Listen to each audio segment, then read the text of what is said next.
우리 오늘 말씀은 바울이 예루살렘에 입성을 해서 들어가서 예루살렘 교회 앞에서 선교 보고를 하는 내용이 기록되어 있습니다.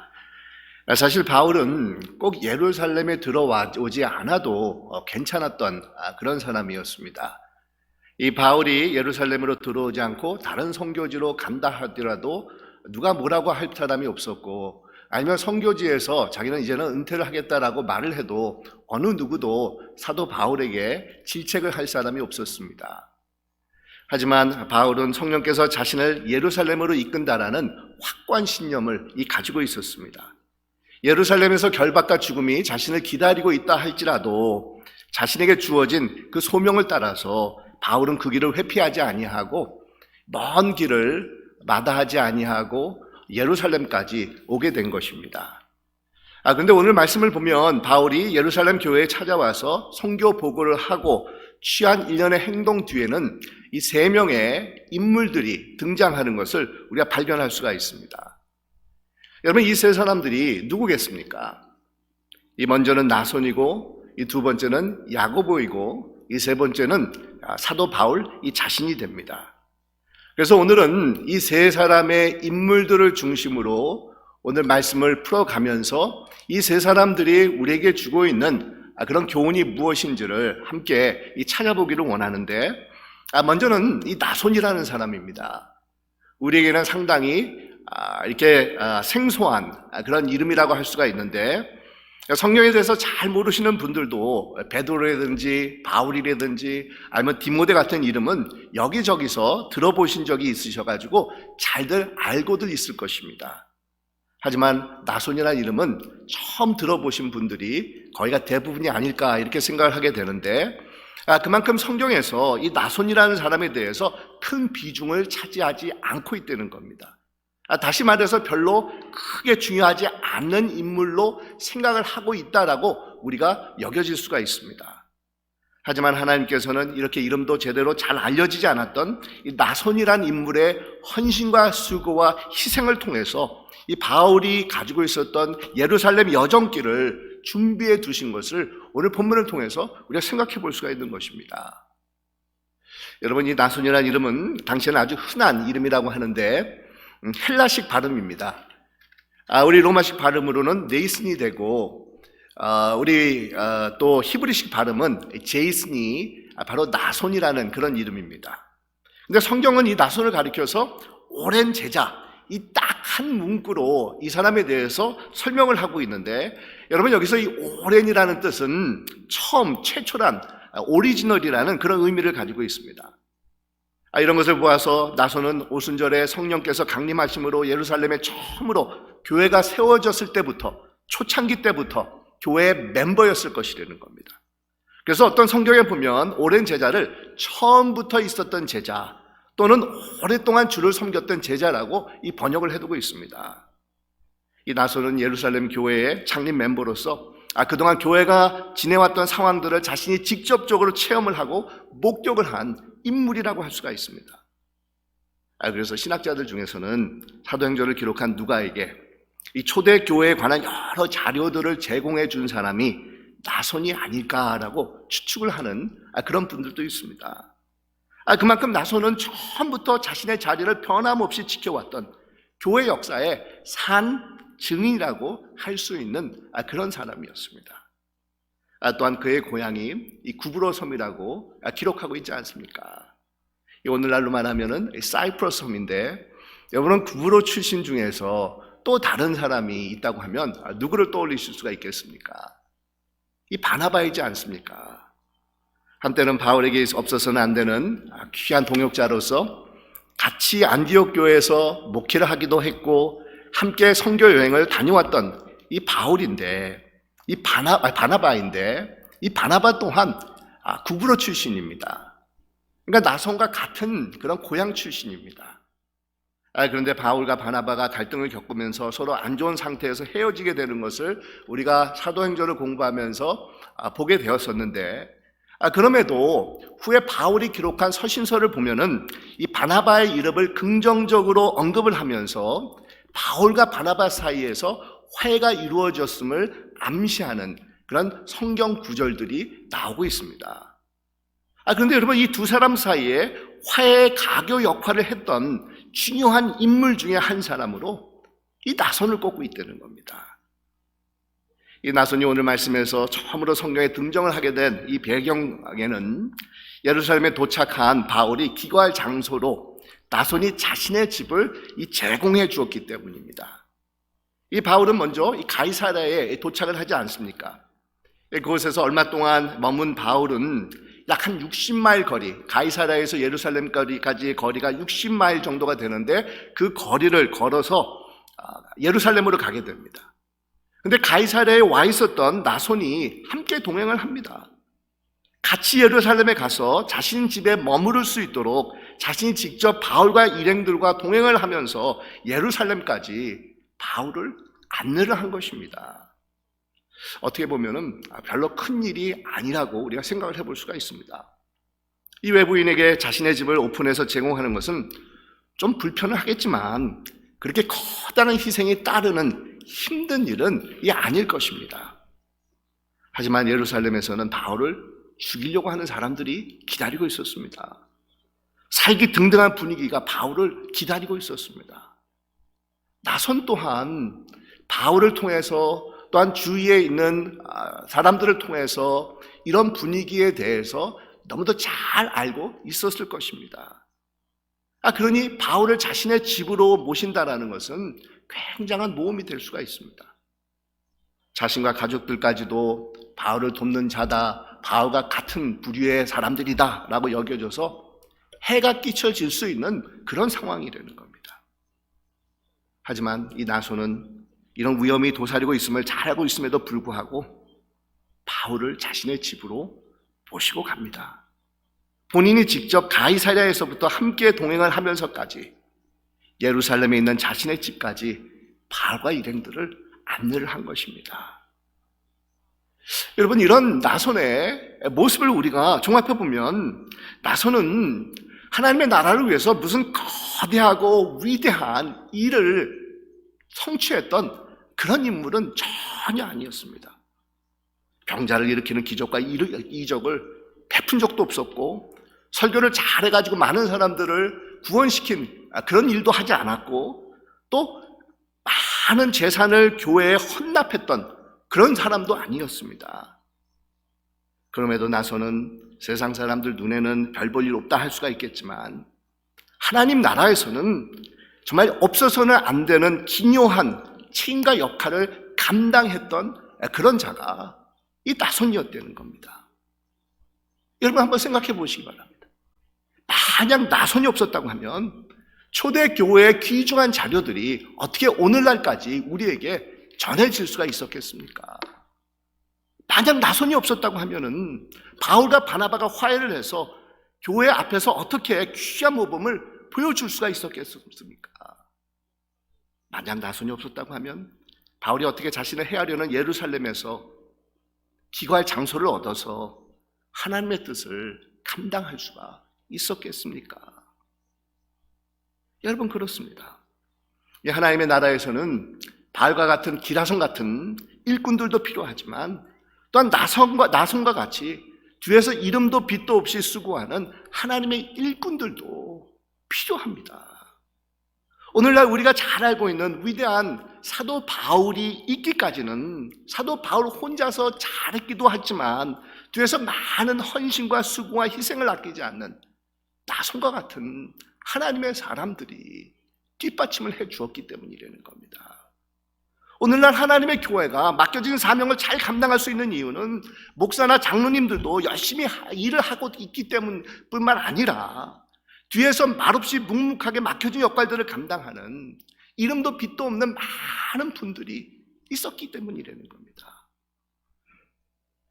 세상 나라에서는 큰 일을 하고 겉으로 드러난 일을 하는 사람들을 우러러보고 칭찬하는 경향을 가지고 있지만 여러분, 하나님의 나라에서는 절대로 아닙니다. 하나님께서는 크고 작던 간에 사람들의 이목을 끌든지 아니든지 간에 전혀 그것에 대해서 상관하지 않으시는 분이십니다. 하나님께서 가지고 계시는 관점 하나가 있다고 하면 얼마나 자신에게 주어진 것을 충성스럽게 최선을 다해서 감당하고 있느냐라는 점입니다. 그래서 저는 오늘 말씀에서 나손을 향해서 성경에 오랜 제자라고 기록을 하고 있지만 그 오랜 제자라는 것을 충성된 제자라는 단어로 바꾸어서 생각을 해보고 싶습니다. 이 나손이라는 사람은 오랫동안 변치 않는 믿음을 가지고 자신에게 주어진 일들을 그것이 크고 작던 간에 언제든지 최선을 다해서 충성스럽게 감당했던 하나님의 이 사람이었다는 겁니다. 근데 여러분, 이것이 바로 하나님께서 원하시는 성령 충만한 자들의 이 모습이 됩니다. 많은 분들이 성령 충만하면 열정적으로 기도를 하고 열심히 성경을 보는 그런 분들, 정말 경건 생활에 집중하는 그런 분들을 떠올리기가 십상입니다. 물론 우리가 성령 충만을 받기 위해서 필요한 절대적인 요소들인데 만약 이런 경건의 모습들로만 끝을 맺게 된다고 하면은 그것은 아무런 의미가 없는 울리는 굴이나 꽹가리에 불과할 뿐이라는 겁니다. 하지만 성령 충만하다고 하면 그것은 반드시 삶으로 연결되게끔 되어 있다는 겁니다. 삶 속에서 결과가 나타나야 된다는 겁니다. 성령의 열매가 맺혀져야 된다는 겁니다. 여러분, 어떤 열매들입니까? 사랑과 희락과 화평과 오래 참음과 자비와 양성과 충성과 온유와 절제니라고 말하면서 우리가 성령 충만해서 맺어야 되는 삶의 열매 중에서 분명하게 충성이라는 그런 덕목이 나오고 있지 않습니까? 그러니 여러분, 요즘처럼 조금만 어려움이 있어도 못하겠다고 도중에서 포기를 하고 조금만 시험 드는 일이 있어도 교회 출석도 하지 않는 시대에 살아가고 있는 우리들에게 이 나손이라고 하는 유명하지도 않는 인물이 주고 있는 이 교훈이 얼마나 귀한 것이겠습니까? 여러분, 나손을 통해서 적은 것이라도 충성스럽게 변치 않고 자신에게 주어진 몫을 최선을 다해 감당하는 그런 모습을 배울 수 있는 여러분들이 되시기를 주님의 이름으로 축원드립니다. 그리고 두 번째로 오늘 본문에 나오는 인물은 야고보입니다. 예루살렘에 도착한 바울은 야고보와 장로들 앞에서 선교 보고를 하게 됩니다. 이 야고보는 요한의 형제이자 예수님의 12제자 중에 한 사람이었던 야고보가 아닙니다. 그 야고보는 이미 성경에 보면 순교를 당합니다. 오늘 본문에 나오는 이 야고보는 예수님의 형제였던 이 야고보를 지칭하고 있습니다. 예수님의 어머니 마리아는 성령에 의해 예수님을 잉태한 후에 남편 요셉과 함께 4명의 아들들을 더 갖게 되는데 그 중에 한 사람이 바로 이 야고보입니다. 그러니까 이 야고보는 예수님의 동생이라고 할 수 있는 자로서 처음 예수님께서 공생의 기간 동안에는 예수님을 믿지 않고 굉장히 비판적인 시각을 가지고 있었던 그런 자였습니다. 하지만 예수님의 십자가와 부활의 사건 이후부터 변화가 일어나가지고 성령이 예루살렘에 강림하실 때부터 교회와 함께 하기 시작을 합니다. 그리고 후에 예루살렘 교회의 지도자가 된 사람입니다. 예루살렘 교회의 초대 감독이자 이 담임 목사가 바로 야고보입니다. 그런데 여러분, 야고보가 담임했었던 예루살렘 교회는 어떤 곳이었습니까? 세상에 세워진 첫 교회로서 모든 교회의 어머니 교회의 격이라고 할 수 있는 그런 곳이었는데, 하지만 지리적인 위치나 역사적인 상황상 구약을 따르는 유대교에서 점처럼 벗어나기를 힘들어했던 교회가 예루살렘 교회입니다. 한편으로는 예루살렘 교회에서 회의를 해가지고 이방인들일지라도 율법과 할례와 상관없이 믿음으로 구원을 받고 하나님의 자녀가 될 수 있다는 것을 인정을 했음에도 불구하고 여전히 율법과 할례를 따르는 유대교의 전통을 좀처럼 버리지 못했던 교회가 바로 예루살렘 교회였다는 겁니다. 그래서 유대교에서는 유대교적인 신앙 노선을 여전히 고수하고 있었던 예루살렘 교회 크리스찬들을 자신들과 별 다를 것이 없이 보고 있었다는 겁니다.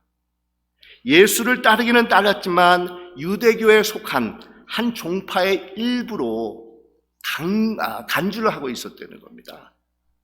그래서 여러분, 사실 성경을 읽어보면 스데반 집사가 순교를 할 때 일어난 박해 때 야고보나 베드로는 피신을 하지 않았었습니다. 정통 유대교 출신인 야고보나 이 베드로 같은 경우는 피신할 필요가 없었습니다. 왜냐하면 그때 일어난 핍박은 율법과 할례를 제대로 따르지 않게 보여 있었던 헬라파 크리스천들을 대상으로 일어난 이 박해였기 때문이라는 겁니다. 바로 이런 예루살렘 교회의 지도자가 야고보였습니다. 이 야고보 또한 전통적인 유대교 사상에서 크게 자유롭지 못한 입장에 있었던 그런 사람이었습니다. 이런 예루살렘 교회 지도자였던 이 야고보와 이 장로들을 이 바울과 일행들이 찾아왔는데, 여러분, 그 찾아왔을 때 분위기가 어땠을까? 처음 이렇게 남쪽과 우리 한국의 남쪽과 북쪽 사람들이 한파선에서 모였을 때, 요즘은 뭐 모여가지고 노래도 부르고 뭐 서로 손도 잡고 화해한 분위기를 연출을 하지만, 처음 당시에 보면 굉장히들 이렇게 몸들이 굳어져 있고 얼굴들이 굉장히 이렇게 험상 이렇게 굳은 그런 모습들을 가지면서 서로가 회의를 하는 모습을 보게 되는데, 아마 그런 모습을 우리가 연상할 수가 있을 것입니다. 이 두 그룹 사이에 팽팽한 긴장감이 흘렀을 것이라는 겁니다. 한편으로는 서로가 예수 안에서 한 형제요 자매인 것을 알면서도, 또 다른 한편으로는 율법과 할례에 대한 문제로 인해서 보이지 않는 서로 간의 이 불편함이 그들 가운데 흐르고 있었다는 겁니다. 조금이라도 상대의 예민한 부분에 대해서 언급을 하기 시작을 하면 한순간에 감정이 폭발할 수 있는 그런 분위기였습니다. 하지만 바울은 침착하게 자신을 통해서 하나님께서 이방인들에게 하시는 역사를 낱낱이 이 보고를 합니다. 그러자 듣고 있었던 야고보와 장로들은 또한 감사함으로 하나님 앞에 영광을 돌립니다. 그리고는 야고보가 바울에게 이 경고의 메시지를 전해줍니다. 예루살렘에는 전통 유대교 출신으로 크리스천이 된 자들이 수만 명이 있는데, 다들 율법에 대한 열정이 대단한 자들로서 바울이 이방인들에게 율법과 할례와 관습을 따르지 않는다는 것을 가리키고 있다는 오해를 하고 있어서 굉장히 이들이 과격한 흥분한 상태에 놓여져 있다라는 것을 전해주게 됩니다. 그러면서 또한 한 가지 제안을 합니다. 나시린으로 소원을 한 네 사람이 있는데, 이 사람들의 결례식에 바울이 참여를 해서, 후원자로 참여를 해서 그 비용을 댄다고 하면 바울이 율법을 따르지 않는다라는 소문이 잘못된 것으로 열성 분자들이 알지 않겠느냐라고 하면서 후원자가 될 것을 제안을 합니다.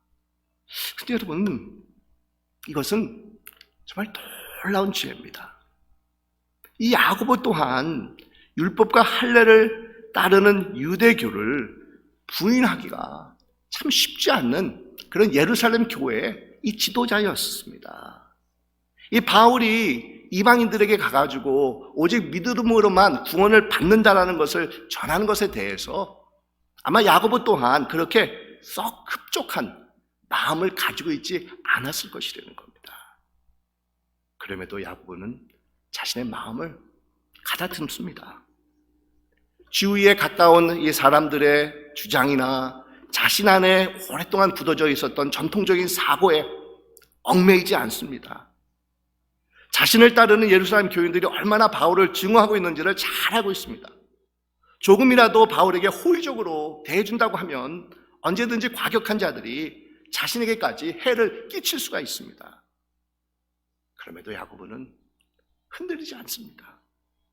하나님의 뜻이 무엇인지를 정확하게 깨달으면서 받아들입니다. 복음화의 의미가 무엇인지를 분명하게 구별을 할 수가 있는 상태에 있었다는 겁니다. 여러분, 이런 야고보의 정말 객관적이고 냉철한 그런 마음과 생각이 어떻게 나올 수가 있었겠습니까? 야곱은 오랫동안 무릎을 꿇고 기도를 해서 그의 무릎이 낙타 무릎처럼 될 정도로 보기 흉한 무릎을 가지고 있었던 자라고 잘 알려져 있었습니다. 그만큼 기도에 힘을 다했던 사람이 바로 야고보였습니다. 바로 이런 기도 생활을 통해서 야고보는 하늘의 지혜를 얻을 수가 있었다는 겁니다. 바로 이런 지혜가 있었기 때문에 신약의 잠언서라고 하는 야고보서를 기록을 할 수가 있었다는 겁니다. 바로 여러분, 이 점이 오늘 본문을 통해서 야고보를 통해서 우리가 배울 수 있는 이 교훈입니다. 날마다 주님과 기도로 교제하면서 하늘의 지혜에 마음을 열고 이끌림을 받는 것입니다. 하나님께서 주시는 지혜로 무장되어서 세상이 주는 음성들을 거부하는 자들로 살아가는 것입니다. 그런데 우리는 어떻게 하고 있습니까? 기도를 한다고 하면서도 계속해서 자신 안에 굳어져 있는 생각과 감정에 이끌리고 주위에 친한 사람들의 속삭임이나 분위기에 귀가 얕아져가지고 하나님의 음성을 제대로 분별하지 못하면서 그분의 뜻을 순종하지 못하는 우리들을 발견할 때가 너무도 많이 있지 않습니까? 하나님의 뜻을 분명히 알면서도 세상에 주는 음성들을 거부하지 못할 때가 너무도 많이 있지 않습니까? 우리 안에 굳어져 있는 그런 전통적인 사고와 의식 속에서 좀처럼 벗어나지 못하는 우리들을 발견할 때가 있지 않습니까? 여러분, 하늘의 음성에 귀 기울이시는 여러분들이 되시기를 간절히 바랍니다. 하늘의 지혜에 마음의 문을 열고 따르시는 여러분들이 되시기를 간절히 축원드립니다. 겸허한 마음을 가지고 하나님 앞에서 자신의 우둔함과 제한성을 솔직하게 고백을 하고 하늘의 지혜 앞에 엎드리실 수 있는 여러분들이 되시기를 간절히 바랍니다. 정말 냉철한 머리와 뜨거운 가슴으로 하나님의 뜻을 분별하며 그분의 뜻에 순종할 줄 아는 여러분들이 되시기를 간절히 축원드립니다. 정말 하나님의 뜻이 아니라고 하면 그 어떤 것도 내가 과감하게 벗어버릴 수 있는 용기 있는 지혜를 가지고 있는 여러분들이 되시기를 간절히 축원드립니다. 그리고 마지막으로 우리는 바울을 통해서 유연함을 배울 수가 있습니다. 바울은 야고보의 제안에 어떤 망설임도 없이 흔쾌히 그것을 받아들입니다. 야고보의 제안대로 결례에 참여를 해서 자신 또한 구약의 율법을 무시한 것이 아니라는 것을 사람들에게 보여줍니다. 사실 여러분, 바울은 율법과 할례를 배척하고 부정한 사람이 아닙니다. 바울은 단지 율법과 할례가 구원의 조건이 될 수가 없고 오직 믿음만이 우리 구원의 조건임을 확실하게 강조를 한 것이지, 구원의 조건이 아니라고 하면 율법이나 할례도 또한 허락했던 사람이 바울입니다. 율법 안에 담겨져 있는 하나님의 뜻에 순종하려고 했던 사람이 바로 바울이었다는 겁니다.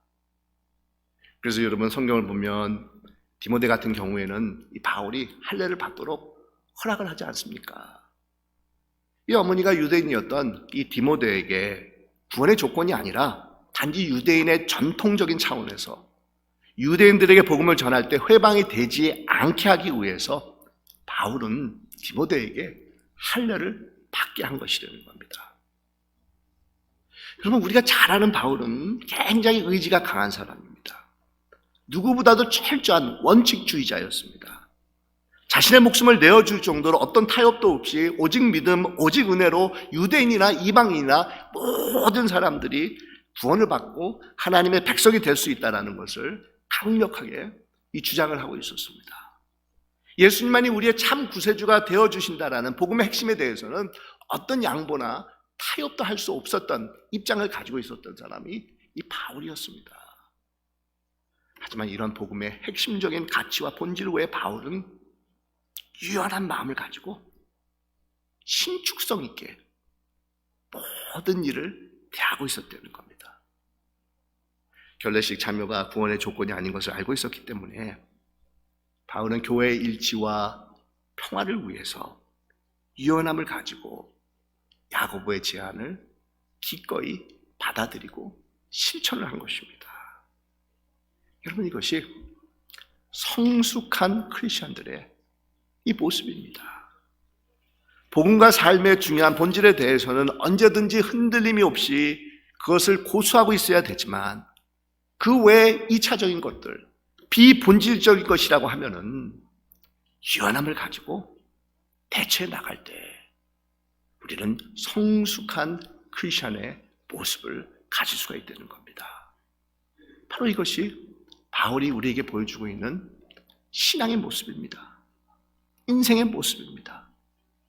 복음의 진리와 본질에 대해서는 좀처럼 타협을 하지 않았지만 그것을 표현하는 방법론에 대해서는 언제든지 상황에 따라서 열린 마음을 가지고 정말 다양한 방법으로 대처해 나갔던 사람이 바울입니다. 그래서 고린도전서에서 바울이 이렇게 말씀하고 있지 않습니까? 내가 모든 사람에게서 자유로우나 스스로 모든 사람에게 종이 된 것은 더 많은 사람을 얻고자 함이라. 유대인들에게 내가 유대인같이 된 것은 유대인들을 얻고자 함이고, 율법 아래에 있는 자들에게 내가 율법 아래에 있는 자같이 된 것은 율법 아래에 있는 자들을 얻고자 함이고, 율법 없는 자들에게는 내가 하나님의 율법 없는 자가 아니요 도리어 그리스도의 율법 아래에 있는 자나 율법 없는 자와 같이 된 것은 율법 없는 자들을 얻고자 함이라. 내가 여러 사람들에게 여러 모습이 된 것은 아무쪼록 몇 사람이라도 구원을 하고자 함이니라고 이 말씀을 합니다. 그래서 여러분, 오늘 본문에 보면 3명의 인물들의 이름이 기록이 되고 있는데 우리가 이들을 통해서 배울 수 있는 것이 있다고 하면 첫째로 충성을 배우고, 둘째로 지혜로움을 배울 수가 있고, 셋째로 유연함을 배울 수가 있습니다. 여러분, 어떤 충성입니까? 적은 것이라 할지라도 희생과 헌신을 아끼지 않는 이 충성입니다. 어떤 지혜입니까? 아무리 자신에게 있는 굳어진 것이라 할지라도 하나님의 뜻이라고 하면 과감하게 그것을 벗어버리고 따뜻함과 냉철함이 동시에 묻어나는 이 지혜를 배울 수가 있습니다. 또 어떤 유연함입니까? 본질에 충실하면서 취하는 유연함을 우리는 배울 수가 있는 것입니다. 우리가 세상을 살아가면서 신앙생활을 하면서 절대로 놓쳐서는 안 되는 귀중한 이 덕목들입니다. 사랑하는 스스만 교회 여러분들, 부디 이런 귀한 덕목들을 날마다 정말 추구하면서 하나님께서 기뻐하시는 성숙한 크리스천의 삶을 살아가시는 여러분들이 되시기를 주님의 이름으로 축원드립니다. 기도하겠습니다.